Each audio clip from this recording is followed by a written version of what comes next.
You're finally here. You finally arrived. You've at last found the one place which holds the answers to the questions of the ages. You're excited. Your heart palpitates. Is it real? Can it be true? You're understandably hesitant, yet determinedly hopeful. That is good. Your faith in such matters will be rewarded. You'll not find pat and cliched answers here. No! Here is a place of clarity, of definition, of explanation, of truth. Here combines science and religion, removes tradition and replaces it with fact. Here the universe is holographic, yet tangible, ethereal, yet substantive. Here is a place where time is understood as atemporal. Here there is harmony amidst chaos. Here is where the darkened glass is finally cleared. Here is where you'll find the answers to all the unanswered questions which stretch across the cosmos. And you are across the cosmos for the next hour. I am Chase Rockwell, and I am your host. I am joined once again in studio by my co-hosts, Jesse Wilson, Mark Wilson, and Lou Rogers. William F. Buckley Jr. has been called the guru, the patron saint of American conservatives, which has made it particularly hard for some of us to identify him with the call for decriminalization or legalization of drugs.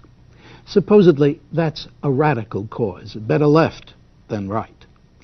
Yet Buckley is astonishingly enough joined with Milton Friedman, George Shultz, and other leaders of his conservative establishment in calling for drug legalization. Indeed, Mr. Buckley has devoted column after column in his National Review to this crusade, particularly the now famous February 12, 1996 issue titled "The War on Drugs is Lost." Suppose one were to ask the following question. How do you measure the net damage done by the existing situation? Well, you begin by people who take drugs, they're damaged. Then you add to that the number of people who are engaged in trying to prevent them from doing that. That's 400,000 policemen. Then you add whatever dollar measurement you wish to attach to derivative losses in liberty and security. Mr. and Mrs. Jones, who can't safely cross the park at night because they would likely run into a drug marauder, have lost something tangible. Mr. and Mrs. Jones, who need to lock up at night, have lost something tangible. To the extent that you can talk about cities being imperiled, they are imperiled by what? By people who need to either to sustain their own habit or who wish to profiteer from the weaknesses of others who have that habit, which means that they are robbing or stealing approximately 100 times the pharmaceutical cost of that drug. Now, I've seen varying estimates of what that cost figure is. I've never seen one that's less than $500 billion. And we're spending $125 to $30 billion in our war on drugs. I would infinitely prefer to reduce that net loss to the cost of looking after people who have the habit and who need care, which would take us down to $20–30 billion a year, and have the relative liberty that would flow from a situation in which half of America isn't constipated by worrying about drug takers and by drug sellers and by people who rob and steal in order to profiteer from the situation. We pick up where we left off last time respecting the war on drugs.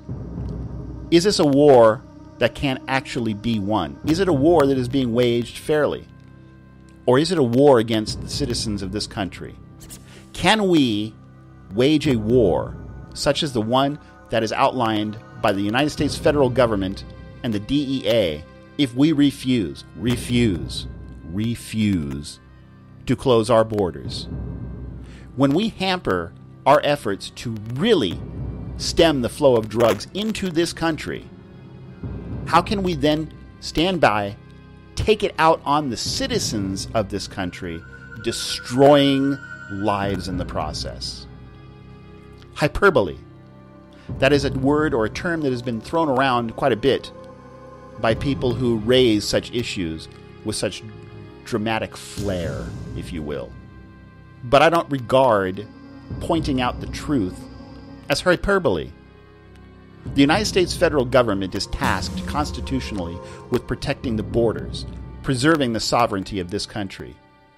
When they refuse to close the borders, to enforce already enacted laws, which would curtail the flow of drugs into this country, but use their resources to attack, assault, and destroy families and lives, incarcerating people for decades, well, then they're not doing their constitutional duty. These are leaders that need to be removed from these positions of authority and power. These are leaders that truly should be in jail themselves for committing crimes against humanity. That's hyperbole? Maybe. But hopefully the point gets across.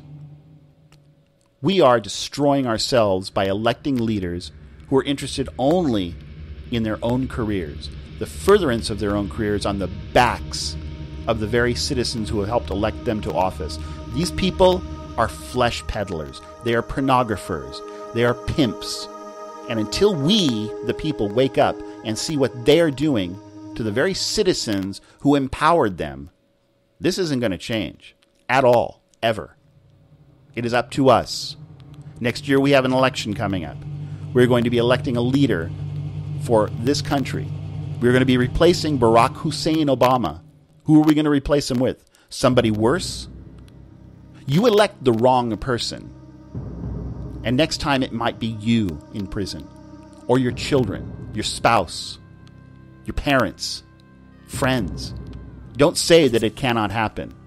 Incarcerations in this country are growing by leaps and bounds because we have created an industry that is called incarceration. It is a prison industry. They build more and more prisons each year. More and more private sector prisons are being erected. Those buildings have to be filled with somebody. Otherwise, the entire business model falls apart. You're being used, people. You're being used by the very people you have elected to protect you. It has to stop. And it starts with you. So let's resume our conversation on the war on drugs. Will we come to a solution? I think so. Is it a reasonable solution? I truly do believe so. Will anything happen?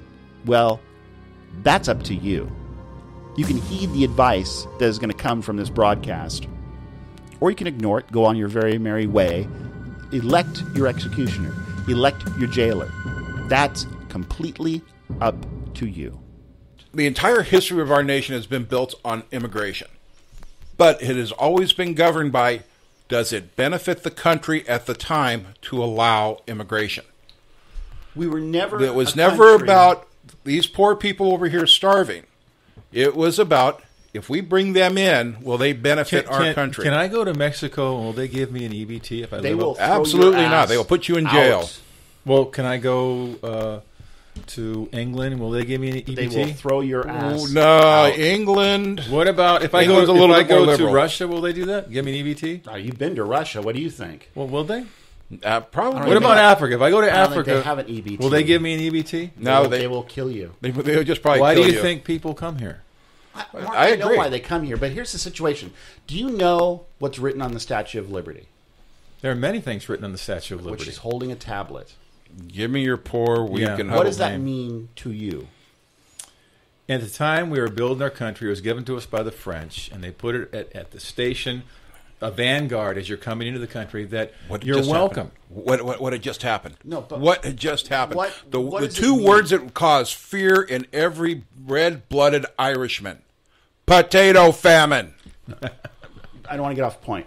What do the words and the symbol of Lady Liberty mean? Tell me. Okay. Lady Liberty is pointed towards the mouth of New York Harbor. She's carrying a tablet which says, give me your poor, your weak, your huddled masses, yearning to break free. We take that to mean, hey guys, the water's fine in here, come on in. But that's not what it means at all. Lady Liberty is poised to walk out. What she's saying is, I want to take this liberty that the United States enjoys to your lands. Mm-hmm. That's the symbolism behind it. Lady Liberty is walking with this ideology exemplified on this tablet to the lands that are in tyranny, that don't have liberty. We already have liberty. We don't need liberty. We are sending Lady Liberty out to those who don't share the liberty. That was the symbolism behind it all. And we have twisted it to mean, hey guys, everybody come in. Absolutely not. That is not what it means.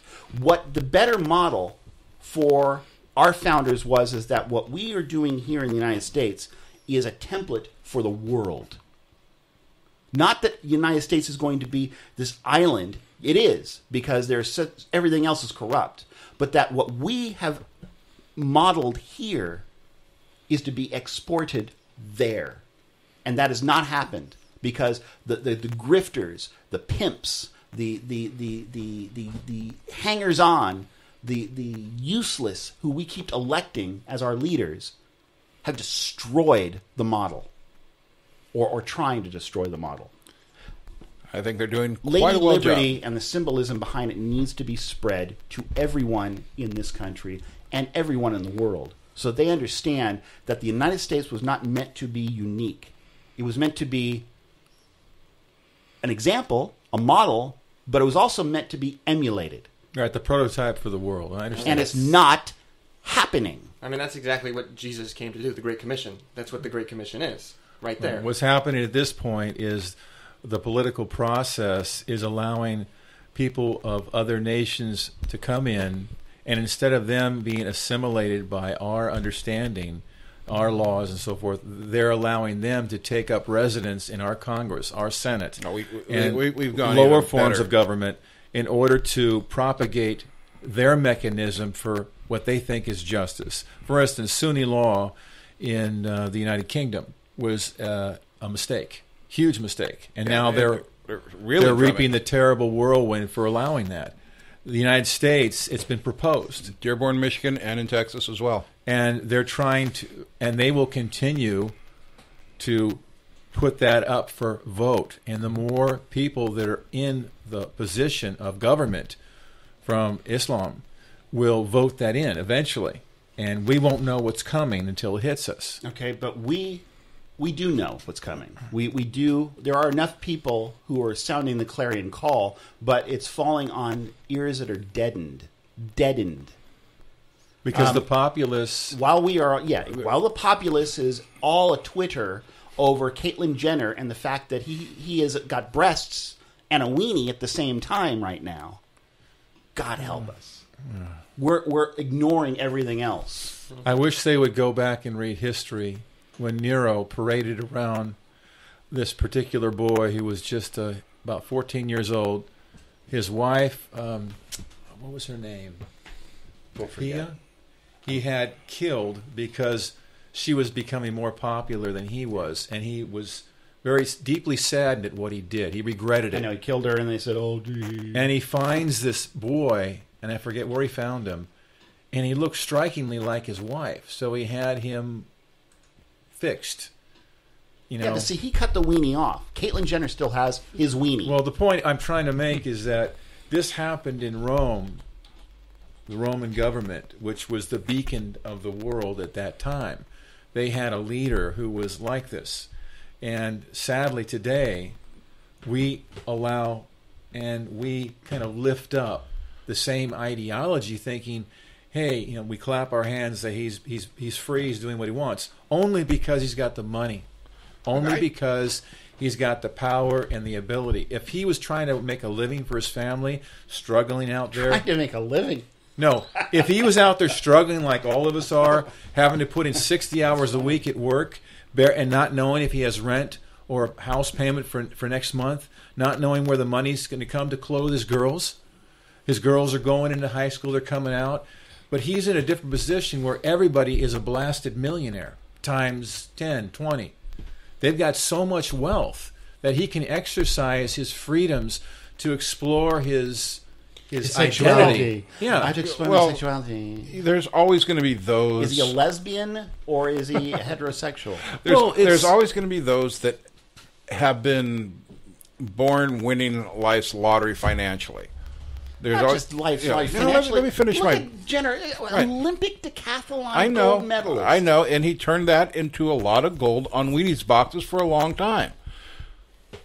And now he's dealing with his weenie. That's his choice. That's his life. I really don't give a rat's ass if he decides to be Caitlyn, Bruce, or if he decides he wants both parts. I don't care. That's his personal choice. It's his life. Nobody else really cares either. They're just Are told you to no, care. no, they're they told do to care. They're told to care. Right now, we have a society at your age that can tell me more about the Kardashians than how my government works. Why? Why? Because that's what's pumped out to them. That's what's just pumped into their brains. They don't. The problem with this postmodern, what's it called? They don't even know what to care about. They don't want to make an opinion. They're afraid to make an opinion, and they just go with whatever they're told. Whatever they're told to care about. Are fence post stupid. And I'm gonna show you an example. The other day I was on Facebook and something popped up on my feed, which I thought was like from The Onion or something at first. And so I looked at the source, and I'm thinking, okay, sure enough, this is legitimate.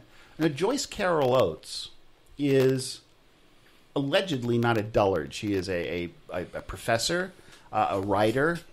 She's 77 years old, ostensibly well-read and well-intelligent. She saw a picture, which was in parody, written by somebody else that, gee, this is a shame that, we're allowing this type of slaughter to continue. It was a picture of Steven Spielberg in front of his model of a Triceratops for Jurassic Park 1. And Joyce Carol Oates went off about the fact that it's just horrible that we're allowing these people to go in and kill these wild animals. Maybe she's losing her mind. No, dementia or And something. as I look at the Twitter trends right now, she's there. Author appears to condemn photo from Jurassic Park showing dead dinosaur. No, she's just older and probably didn't understand it too well. Well, For the love of God. It's a dinosaur. A Triceratops. Can you not see that it's a Triceratops? Maybe she didn't take biology or understand history. I don't know. Some people can know a lot about current events, but they're very, I don't want to use the word stupid, but they're uneducated in other areas. Yeah, but it's why are we pumping so much that everybody's right, nobody's wrong? So people don't think for themselves. So people will not stand on an opinion, and if everybody agrees with it, then I'll agree with it. What gets pushed out as what's right? What the media wants to push out. So they put this, Bruce Jenner, Caitlyn Jenner issue out, and people are like, well, I don't want to say it's wrong because then I'll be offensive, and I don't want to be offensive. It's under a hate crime if you are. So they're afraid, and so everybody's for it, whether they actually believe it or not. They're told to believe that this is right. For the record, I don't care. Well, the record, I will always refer to Bruce Jenner as a man because that's what he is. Well, when you take a look at the war on drugs, and we're showing how terrible it is to incarcerate and destroy families and people's lives over simple usage of like marijuana. The same is true for what's happening in public right now, and that is when you take the issue of homosexuality, which everyone is entitled to their opinion. That's just the way we are as human beings. But when you legislate... That's the way it is here in the United States. Well, let's leave it at that. When you legislate a point of view and you enforce that point of view by law so that you become under the punishment of a hate crime if you have an opposing point of view, this is what's happening with the Jenner issue. Where does Jenner fit? Right now we are all applauding that he came out and all this, and everybody's I'm not applauding. I just don't care. Right.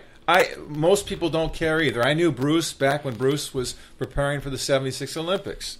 He won't remember me, but I was there at the high jump pit with him, and he shined me on when I tried to show him how to high jump Well, better. he might not now. Right. Well, yeah. But Hey, let's go get a drink. he didn't know I was a 7'5" high jumper, and his best was 6'8", and I was watching him jump. Decathlon. Well, I was watching him jump, and I came over to help him, and he just basically blew me off. And he won't remember that. But the point I'm trying to make is that people have You never know. Maybe you're the reason he's doing all of this. people have to. A lot of people are afraid, for instance, to come out and say something of what their opinion really is, because they realize that hate crime is being exercised. It's a scary world today. I knew this was coming in the concept of 90s. Hate crime is stupid. STUPID. That's why it's put on under the its heading face. of a hate crime, because you could be stripped of your rights under that heading. I know. If I don't hate them and I say No. it, well, okay. No, well, let's get down I to don't hate Bruce Jenner, but you know what? I think his breasts are overblown. Is that a hate crime? I thought he was a fantastic Well, decathlete and should have came back in 4 years and done it again. He was marvelous talent. But it's gotten to the point where if you even say somebody is wrong, not in like you have no desire to show hate or it to Well, be mean now- anyway, but to say somebody is wrong is now you can't do that. No, it depends. Now, that depends. If you're advancing a conservative view, you will be labeled with committing hate. Okay, crime so and having a hate crime mentality. And this goes back into the 90s when we had some people that killed blacks, and we said, well, we really want to punish them, so we're going to add on extra years because it was a hate crime. We started punishing for motivation and not the crime. And so now, if you voice an opinion, say, I don't think homosexuals should be allowed to marry. Now it's a hate crime. If you want federal funding in your government, whether it be California, Washington, or you are under tremendous pressure. Yeah, that should be undone immediately. That's, States should to be able me, to go back to exactly. states' That's rights. a grievous evil. It is. And yet they are forced to pass laws, whereas what's the percentage of homosexuals in America? Oh, it's like 1%. 1%. Yeah, it varies 1 to However, 1 to the 2%. power, the lobby is amazing because somehow the federal government has gotten involved, and you literally have to force state by state to agree to this. If you don't, you're locked out of certain federal funding. Well, and That's horrible. I believe that states should just simply stop sending money to the federal government. They have proven themselves to be poor managers of our funds. They should be stripped of that power, and that can be done at the congressional level, because the Congress, House of Representatives is the pocketbook, and what we need to do is pull out the weeds, starting with John Boehner, from Congress and get rid of them, and other weeds like Nancy Pelosi, etc. A person can live their life. See, you are given a great gift when you're given life. Sometimes we don't recognize that or realize that. Sometimes we don't. But it's a wonderful and a beautiful gift. Now, you might believe in upward causational biology, which means you're an atheist, okay? Most people are atheists morally and atheists for other reasons. They don't really understand the scientific I believe basis. agnostic would be a better term, But you have the right to choose how you want to live your life, as long as you're not, we call that harming others. If you're a good citizen, it's okay. So I have no bias towards how a person wants to live their life.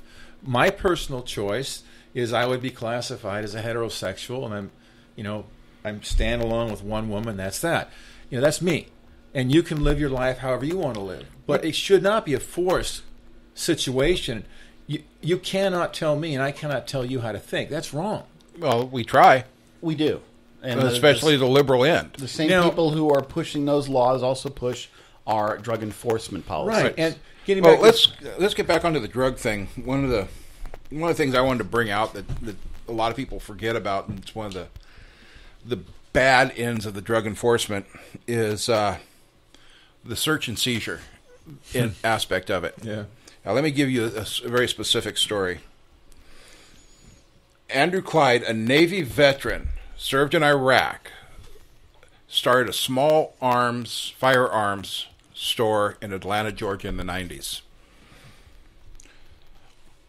And he did very well for several years. But on April 12, 2013, 2,000 two IRS agents swooped in and seized nearly $1 million from his company's bank accounts. Why? Because he had been advised by his banker, do not give us deposits over $10,000 because of the extra paperwork. Because when you make a deposit over $10,000, you have to fill in paperwork where that money came from to make sure it's not government or make sure it's not drug money. So he routinely made deposits of $9,000. They swooped in and said, this is drug money, and took his $1 million from his company because he routinely made just under the amount of deposits.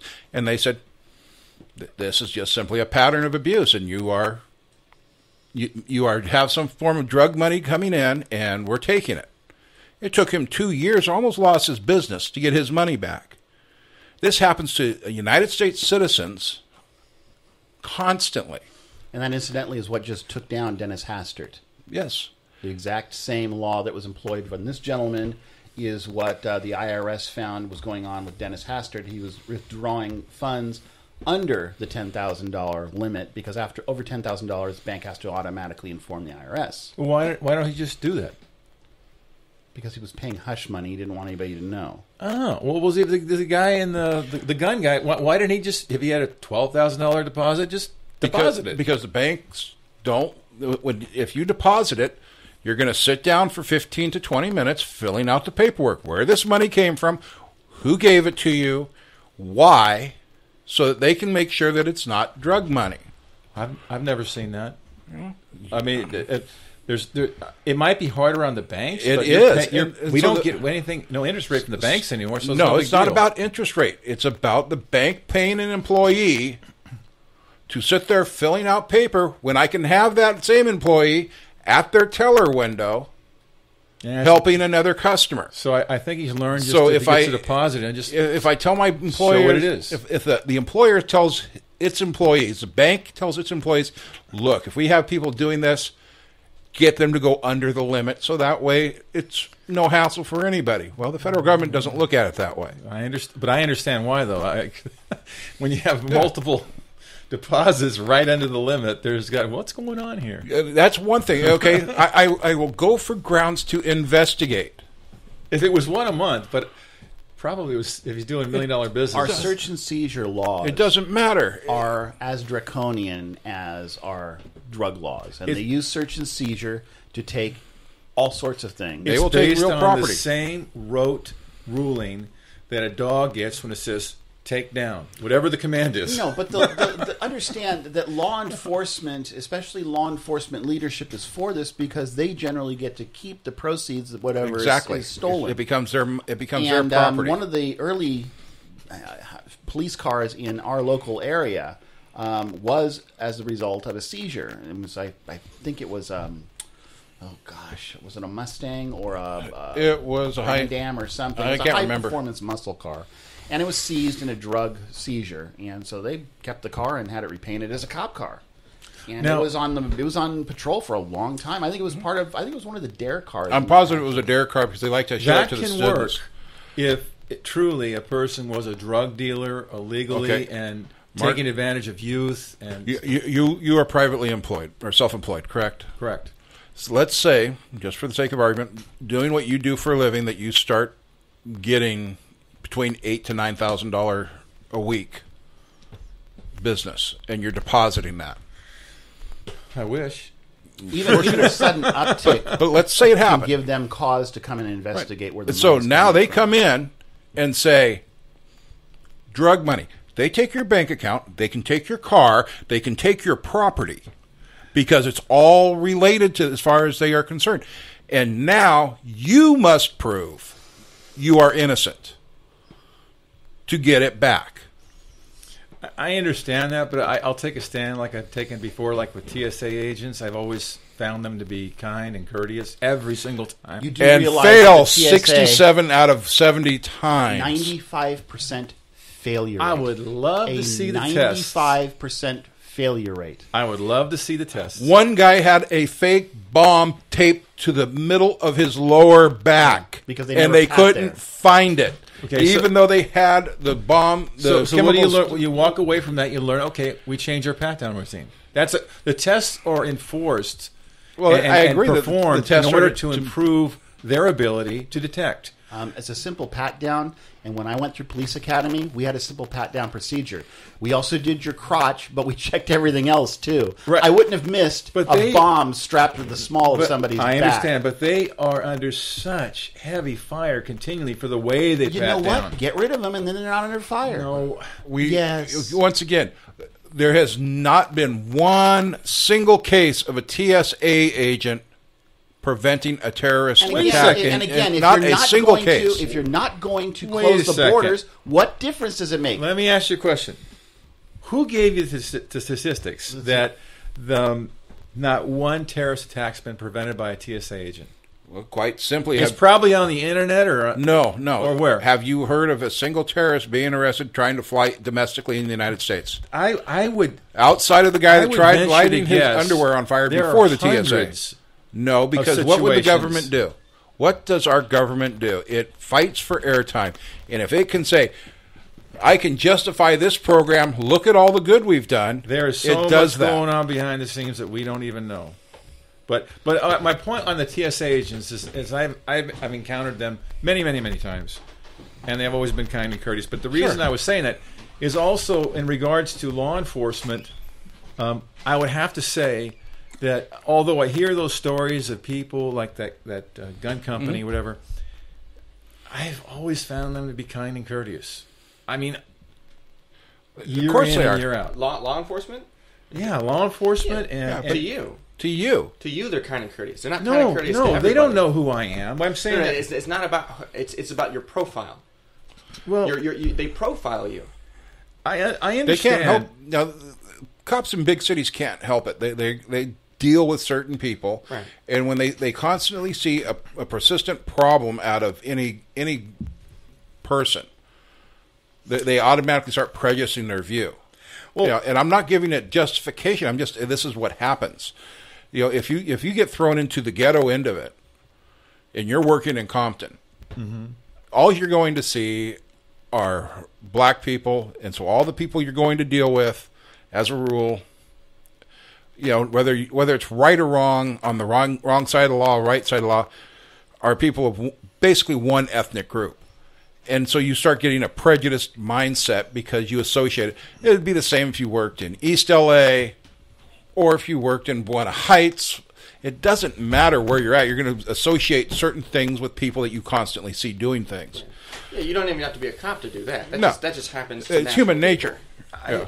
I have seen people be belligerent to police officers, stretching to the very limit their ability, their exasperation. I have looked down the business end of a police officer's gun more than once in my life. And I found that if you treat them with respect and you listen to what they say, even if they come at you harshly, because it's a dangerous situation for them, and they will be able to read you very quickly. And if they find you're not only compliant but courteous and friendly, they change. I got off my motorcycle in Alfredo, Washington, parked right next to the police squad car, backed my bike up, threw my leg off, turned around, and had a 12-gauge shotgun at nose height, 2 inches away from my face, being told, don't move. I instantly put my hands up and said, I didn't do it. According to this police officer, I matched the description of a bank robber who was Hispanic. I remember that. They put you at a felony stop, didn't they? Yeah, who was Hispanic, 5'11", 125 pounds. At that time, I was 6'1", Native American, and weighing about 215 to 225. They cleared it up, though, right? Eventually. That same thing happened to a buddy of mine. He was coming out of in LA. He's coming out of a bar, walking down the street, And all of a sudden, these cops come up on him, grab him, throw him against the wall, handcuff him, throw him into the back of a police car, and then he's sitting there like, "What's going on? What's going on?" And they're outside, and all this, all this stuff's going on. And they go in, and they're just yelling at him, screaming at him, cursing at him. He's like, "What's going on? What's happening?" They're like, "What's your name?" And he gives him his name. And they're like, "What's your address?" And he gives them an address, and they're like. And then they go and they talk, and they come back, and they pull him out, and they handcuff him, and they're like, "Oh, you just matched the description of someone that we were after," and then they let him go. See, that I understand that, and I don't mind that aspect. I mean, I came face to face. I handle the situation as far as I'm concerned when I'm looking down the muzzle of a 12-gauge shotgun, and I've looked down a couple service pistols in my lifetime, seen the muzzle end. When a cop says, "Don't do this," you listen to what they say. I could have fought right then and there. Got into a yelling match. It wouldn't have been a good idea. Right. The simple fact was, had they arrested me, hauled me off to jail, I would have eventually had my day in court to confront this cop for what he had done. But it became a quick, okay, you're not who we thought you were. We're sorry.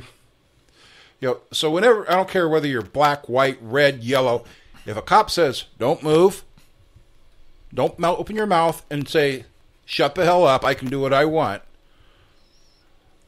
Agree with them for the time being. You can always live the next day. We do when we're talking about cops, there is one thing you have to remember. A cop has 0.2 of a second to decide if he is going to fire his firearm in a gunfight before it starts. Because that is the average length it takes for them to draw their gun. And in that 0.2 of a second, that cop's life, he's deciding whether his life is going to be over. So if you give them the slightest idea that you're going to be hostile, that's why they go for their firearm. Because they need that advantage, because the criminal's already made up his mind. The guy that says, "I'm going to shoot the cop," already decided that. All right, but we need to bring this back to the drugs because I could do a whole It's show all on tied the in. TSA. And one of the things I want to point out is there is a change going on. Marijuana has been eased up tremendously, even before there was legalization going on in, like, for example, Washington, Oregon, Alaska, Colorado.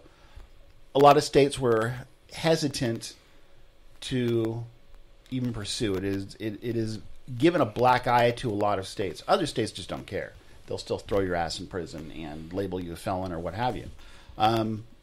There's a change going on with marijuana laws, and I think it's because as the population ages and more the people in charge are the hippies and the yippies and what have you from yesteryear who liberally smoked. Barack Obama is infamous of.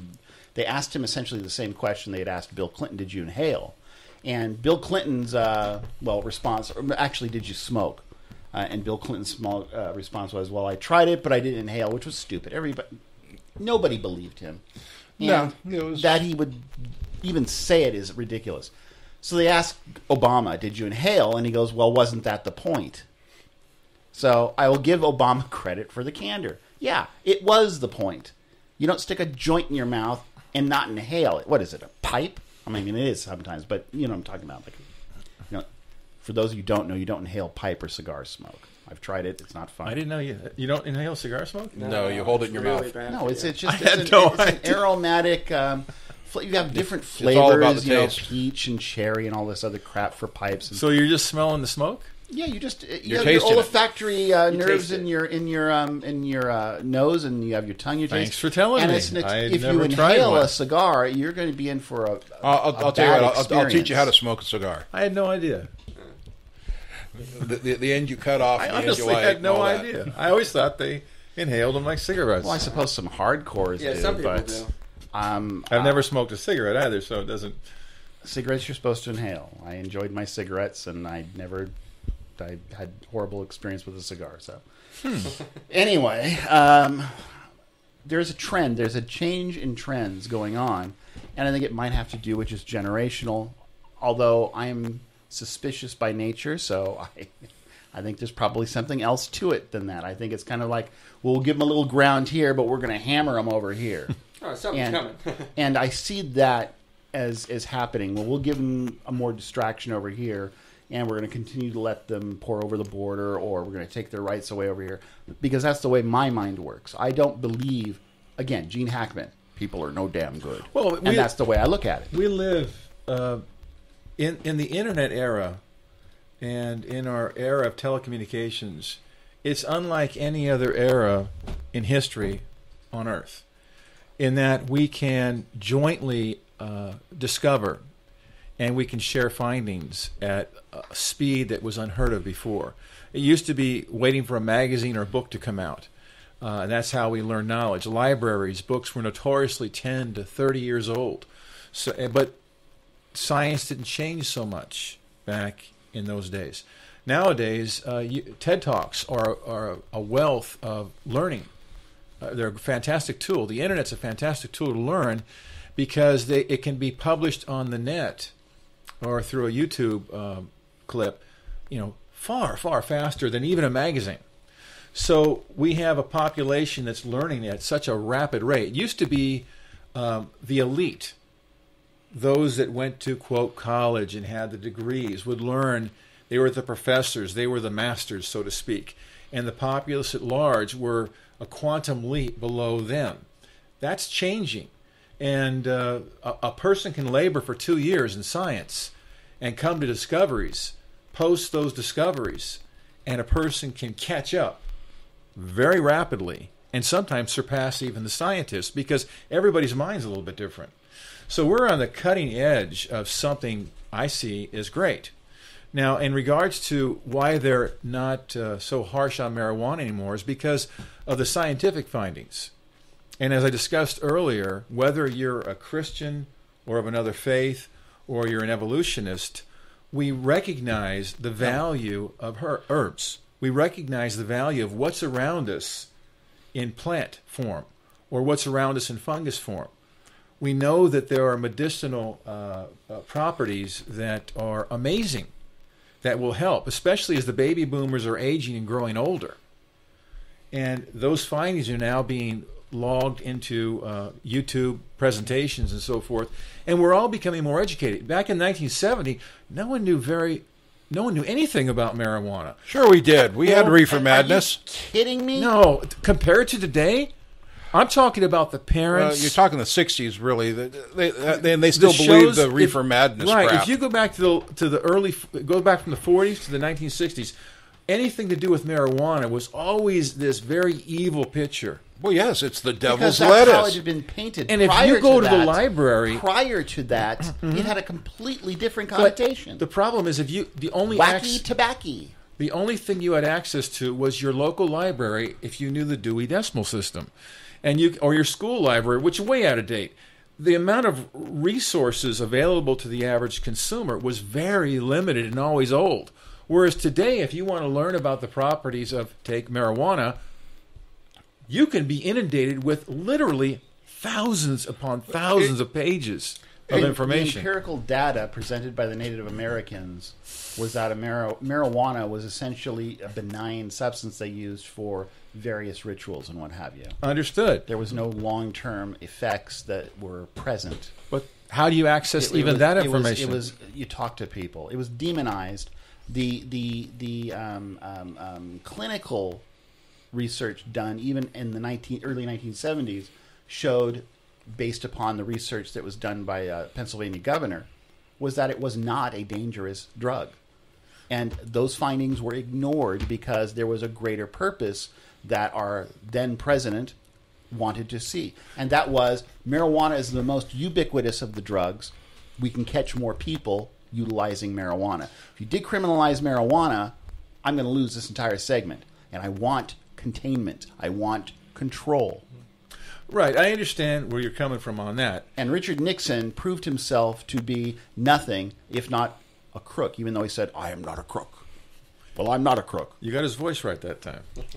Not good with the Russian accent, but you're good with Nixon. With Russian accents. The point, I guess, when we're talking about marijuana, is I always adopted this one simple thought. When you read your police blotter on the newspaper, you'll inevitably see so-and-so got drunk and beat his wife, hit his kids, got into a fist fight, shot somebody. You don't find that with people that smoke pot. They just don't do anything. They just sit back and relax and chill. So my view is it's obviously a far less dangerous drug to society than what we even have legally.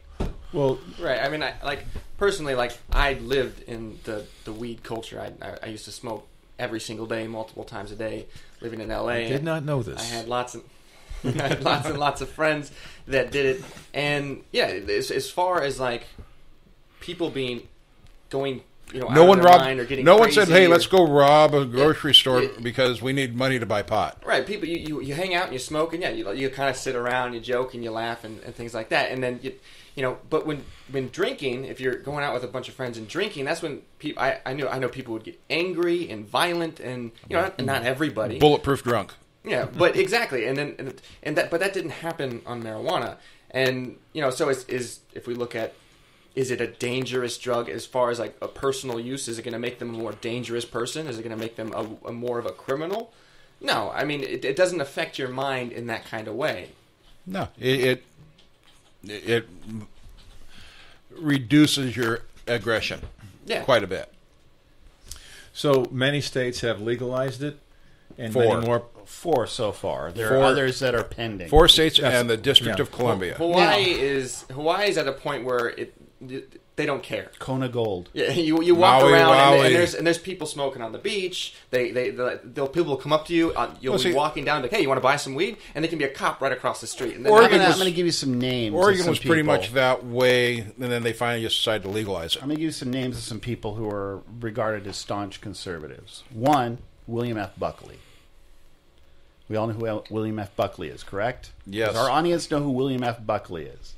William F. Buckley is a longtime conservative, wrote his seminal work back in 1950, and my mind just went blank. I forget the title Founder of the of book. National Review. But he founded National Review. And you're mentioning him, why? Because well known for having... He has he's dead now, subscribed to the notion that the war on drugs is an abject, absolute failure, and that we should just get rid of it and legalize drugs. He is joined by former Secretary of State George Shultz, former Fed Chairman Paul Volcker. There are a number of people who are looking at the situation from a more pragmatic standpoint, and they're thinking that when the question is this better or worse for our society, they're seeing that our application of the laws are worse. We are incarcerating too many people. It is not fiscally tenable. We are creating too many who are entering into a subclass. These are people who then become dependent upon government. They are not able to be a part of the productive society. People will not hire you with a felony conviction, or you will wind up in minimum wage sub-jobs for the duration of your life.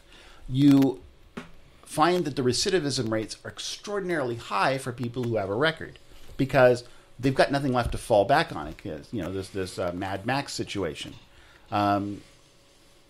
These are people who are looking at what is best for the country, and they have concluded that the way we are approaching this is, as I said, we are amputating the limb to fix a broken ankle. It fixes the broken ankle because the ankle is no longer there. It's not a necessity. You also don't have a limb. We cannot continue to do this as a nation. It is not a viable means. Of the frontrunners, Hillary Clinton had dealt with the whole situation with legalization. She has been a waffle all over the place.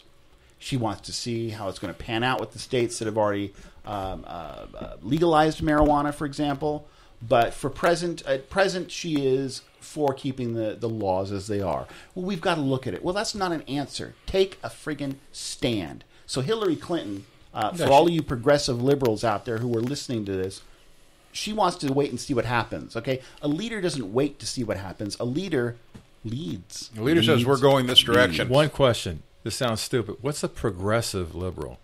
A progressive liberal is one who adopts a progressive mindset as opposed to a traditional liberal, which you might find, say, with a Harry Truman or even a JFK. A progressive liberal is more in the lines or the stripe of Franklin Delano Roosevelt or Lyndon Johnson. whereupon they want to be more proactive in how they administrate their views. And they're typically larger government, less independence for the individual, and they want to micromanage. Jimmy Carter was a progressive liberal, for example. And tanked our economy. And these are... So they wouldn't get along with Thomas Jefferson, is what you're saying? Absolutely not. Okay. No. Absolutely not. Absolutely. But they wouldn't get along with... If Kennedy had to run on the same platform today as he ran in 1960, he would be a conservative. Yeah, absolutely. He would belong to the GOP. Roosevelt could get away. Wilson was the forerunner of progressive liberalism. And Wilson, of course, League of Nations, he was a globalist, the whole situation.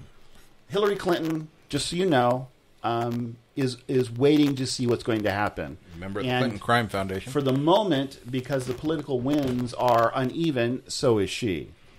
Same with Andrew Cuomo, New York Governor Andrew Cuomo.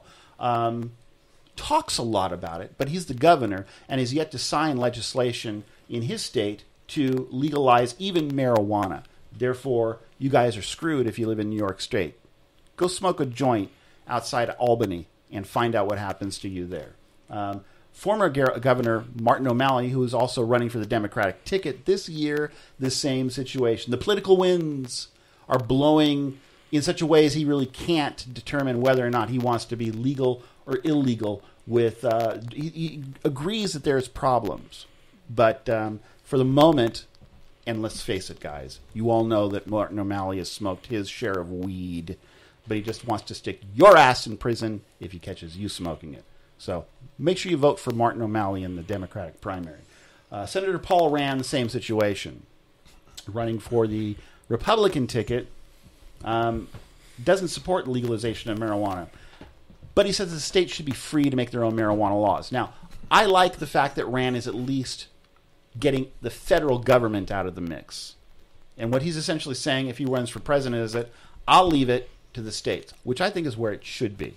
So Rand gets a star, a gold star next to his name on this list from me, because that's where it should be, is in the hands of the states. One Susan B. Tolkien brownie point.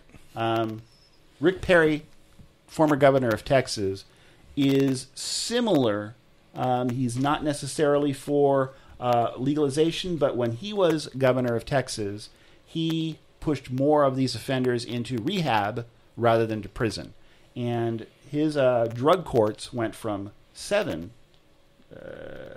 up to 74 during his tenure. He found that it was more effective to not slam people's asses in prison for drug crimes and instead send them through drug court, which is like traffic court. If any of you have gotten a speeding ticket, you know that you can get your ticket expunged if you take a driving course. Even if you've been there, I don't know how many times they allow you to go anymore. It's been so long. And not because I'm a stellar driver or anything. It's just I've not gotten a ticket in so long. I haven't done traffic court since, I think, the 1980s in California. But it's analogous to that. If you graduate from drug court, and I don't know, I believe the person you are acquainted with has been through drug court, correct? Yes. They've been through drug court, and they were actually facing a felony charge. Okay, and so this allayed that charge because they went through drug court. So there was a chance whereupon, under normal circumstances, you can turn your life around. Normal law, you're dead. You're a second-class citizen. You may as well just set yourself on fire, and that's the end of it. And the part of the requirement was seeing and taking UAs on a scheduled basis for over a year to keep clean, make sure you're in the moment you turned foul, you would be put back in court system and face your felony charge. Okay. All right, but this was essentially a chance to not get thrown away. This was a chance to turn your life around. Okay, and so Rick Perry was for that, and put weight behind his statements by increasing drug courts from 7 to 74. Come on, from 7 to 74. There's one progressive that's running for office right now that would have done that or has done that. And that includes Hillary Clinton or Andrew Cuomo, who is you can't count Hillary Clinton because she's never done anything except take money. Bobby Jindal in Louisiana is also not for legalization of drugs, he does realize that there is a problem with our drug laws and that we need to take a look at them. So I suppose that's better than nothing. He is concerned over the amount of incarceration of nonviolent drug users in our prisons and doesn't necessarily see that that is a good thing. My point is what we're doing is we're seeing, at least at the leadership level, that this has become a political hot potato. And again, the reason I believe it's because there are a lot of hippies from yesteryear who are either doing it themselves or their kids are getting caught up in all of this. And it's kind of like when Barry Goldwater, I think it was Barry Goldwater, or, I'm not going to mention names because I may be getting the story screwed up. There was a politician who found out he was virulently anti-homosexual until his daughter came out. And then all of a sudden things changed. When it hits home for us, sometimes we do change. Sometimes we think, oh, okay, now I see what these laws that I wrote or promoted all these years actually do to a family. My kid's going away for 20 years. My kid's going to come out as a felon because I supported this asinine law. And all of a sudden, we have this epiphany and we change. Well, leaders are supposed to have the friggin' epiphany before they make the law. We as Americans seem to think that we live in a monarchy and that we are going to bestow upon the next elected leader a coronation rather than them coming to us and applying for the job. Well, we have a president who thinks that. And if they don't match the qualifications, throw them out. There was a radio talk show host in San Francisco back in the 70s and the 80s named Jim Eason. And Jim Eason used to like to talk about something he called DRIP. And DRIP stood for Don't Return Incumbent Politicians. And I subscribe to that, especially incumbent politicians who've not done their job. Throw them out. Throw them out. Throw them out. Try somebody new. Try somebody who's got qualifications that actually match the job. Or we're in trouble, folks. You guys think that the welfare, the EBTs, the thuggery is all just fun and games because Caitlyn Jenner's got breasts. Well, it's not fun and games. Real people are rotting away behind prison for nothing. For weed. How many people in the state of Washington have spent hard time behind bars for now you can go down and buy? It's absurd, and it should not have happened. Yeah, well, it's kind of talking about how you're saying, what you're saying about kind of politicians, letting these politicians come back in that were just had no idea what they were doing. But people... Well, they know what they're doing. Well, okay, yeah, maybe that's a little too far. But, they aren't the right first person for the job, and they're getting reelected back in. Well, and it's the same thing like... They're prostitutes. Exactly. Yeah, but people, for some reason, have this tendency to forget those things and believe the next lie. Look, you look in the Christian circle, someone like Peter Popoff, right? Who has multiple times sold these lies, right? He has a thing where he has miracle water. I mean, $10 holy water. Yeah, holy water, and I think it is called miracle water. Yeah, it's miracle water, and he sends these things, but people. You get your free Jesus Save Your Soul kit for $14.95 shipping and handling. Or there's people like I can't remember his name, but he had multiple books come out about the end of the end times. Dr. Timothy LaHaye. Or Hal Lindsey. Yeah, Hal Lindsey. Right. And then people, it didn't happen. And then a couple years later, he'd come out with a new book, and people would buy it again. But because people, for some reason, they're Harold Camping did the same thing, and finally God just said, "Hey, you know what? I'm done with you," and killed him. Yeah. Took him out. Just said, I'm tired of it. But why are these people continually buying these people's books and continually buying into these lies when he's already proven himself to be a liar and to be a fake? Here's the thing, though. When we're talking about politicians doing this. Across the cosmos should have such a loyal fan base. You listening to me out there, folks? Tell a friend. Here's part of the problem, though. We're talking about political... I'll sell holy water to you if you want. And I'll sell it to you cheaper than Popoff will.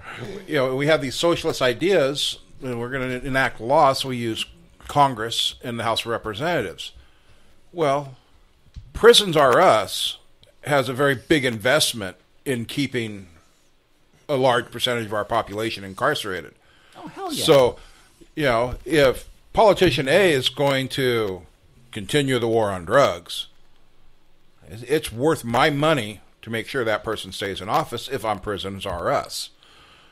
And that is a very big fact, and it's something that the American population, I don't care if you're liberal, I don't care if you're conservative, I don't care if you're libertarian, you're turning a blind eye to the facts. Well, definitely. You know, because look at who's investing into these people. Because if you're looking into who's investing into them, you're going to get an idea of who they're going to bow to. Because as the biggest radio talk show host of the conservative issues has said when they've asked him, why don't you run for president? He says there's one problem. You have to put your hand out and say, give me money. And the moment you do that, you become chained to what they want. And that's the problem. And politicians always need money. They always bend with the political wind. There are very few people who take a stand on something they believe ideologically. And when they do, they're generally pilloried. A lot of people don't like Rand Paul. I like Rand Paul. I don't agree with him on all the issues, but I agree with him on more issues than not. And why do you have to take money? You can't run a campaign without it. You know what marketing is? Yeah. Okay. But marketing costs a lot of money. Part of the problem with Across the Cosmos is that I have a marketing budget of $1.89. Okay. That's part of the problem. And so when you're dealing with marketing, especially if you're doing national politics, you need to get your name out, which means you need to not just have the posters and the flyers. You need to get on shows. You need to get on radio. You need to get on TV. A political campaign now will cost, $2 billion. what? And it's just going up and up and up. So when you are... Ad time costs money. When you are getting that much money, people want something back.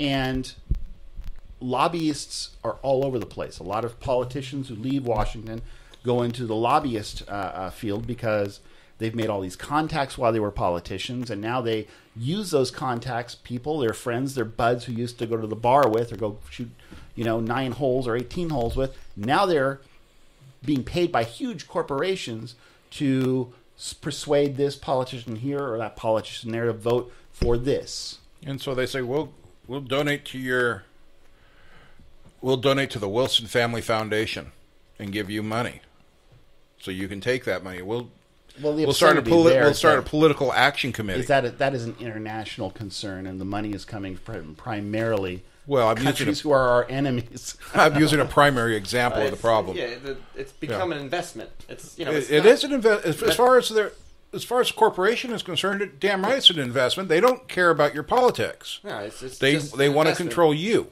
And that's the thing is they pick people who that they know will do what they want. This is Mr. Smith Goes to Washington right there. That's it. Yeah.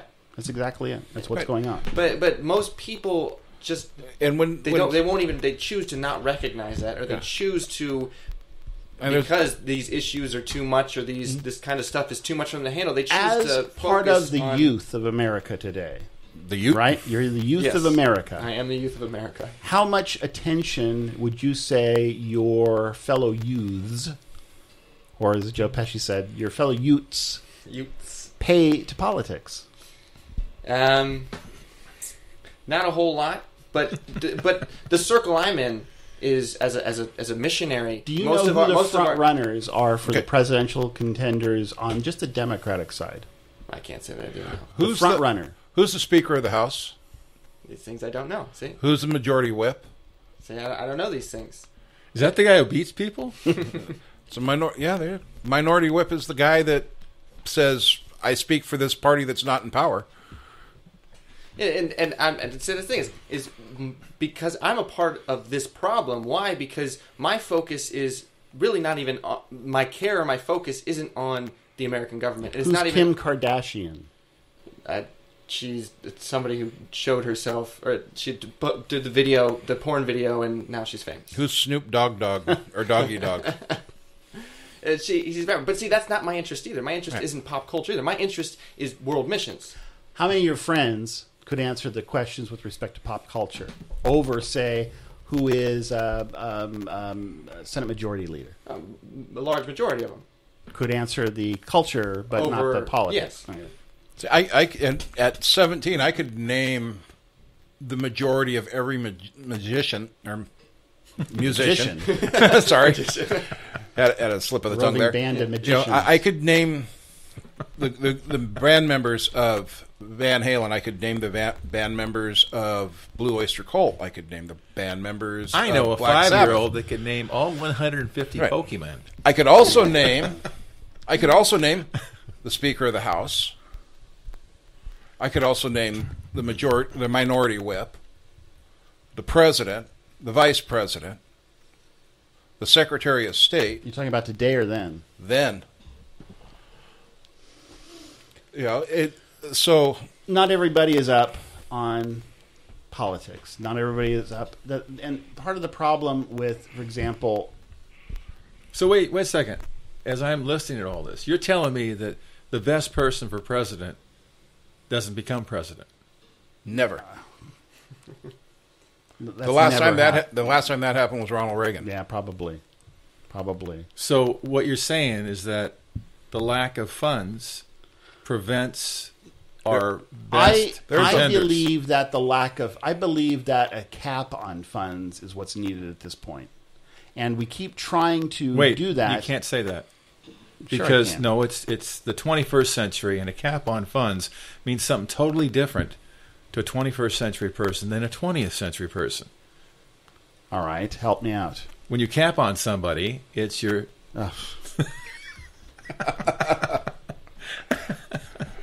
Now we're not talking about putting a cap on somebody's limit ass. on funds has been tried before, and we always find a way around it, and that's what's going on with these Right, political action committees. They ostensibly are not endorsed or controlled by a politician. They can donate funds at their largesse on behalf of a politician, and that's how we've written around it. I mean, there was a horrible guy. In my opinion, his politics was horrible. He ran for governor of California and said, "I'm not going to take anything more than $100 from any particular person." And Jerry Brown lost his ass in that election. He instantly changed it. Now look where he's at now. So Bottom line, we need to change our policy. The DEA needs to be it doesn't work. severely curtailed. Our drug laws need to be gone over with a fine-tooth comb and rewritten. We need to start If the DEA is turning nailing these smugglers, prisons I'm okay. into rehabilitation centers. We need to start looking at, who we are giving felony convictions to and the attendant outcome. The government is supposed to work for the people. It is supposed to be for the betterment of society. They have failed on both of those scores with respect to the laws that they are presently enforcing where drugs are concerned. Part of it will be corrected if more and more marijuana legislation is passed to make it legal, but I'm suspicious enough to realize that they'll simply take their pound of flesh out someplace else, because that is the way these greed heads operate. Ultimately, it comes down to we the people electing competent leaders. And forgive me, but too many of us are just too damned stupid to do that. We're ignorant, we're apathetic, we don't care. And The simple truth of the matter is that too many people could name Kim Kardashian and pick her out of a lineup than could pick out any one of the frontline presidential contenders, including Hillary Clinton. That's a simple fact. And we don't think it applies to us, but these are people who vote. Well, when you vote for a Hillary Clinton, for example, my listeners, you're voting yourself into prison. And if not you, perhaps your friends or your kids, you're going to go to pound me in the prison if you vote for these types of people. And that's going to happen. So wake up. We've got to redo our drug laws because they're killing us, literally killing us. I couldn't agree more. It doesn't work. So with that, we're going to conclude this episode for this week. So for my co-host, Jesse Wilson. Mark Wilson. And Lou Rogers. This is Chase Rockwell saying so long until the next time you find yourself across the cosmos. Send any questions or comments to us via email at info@acrossthecosmos.com. Also, visit us on the web at www.acrossthecosmos.com for show updates, news, and other important information. No part of this podcast may be used without the express written permission from the staff of Across the Cosmos. Across the Cosmos is a production of Omite Corporation. Copyright 2015.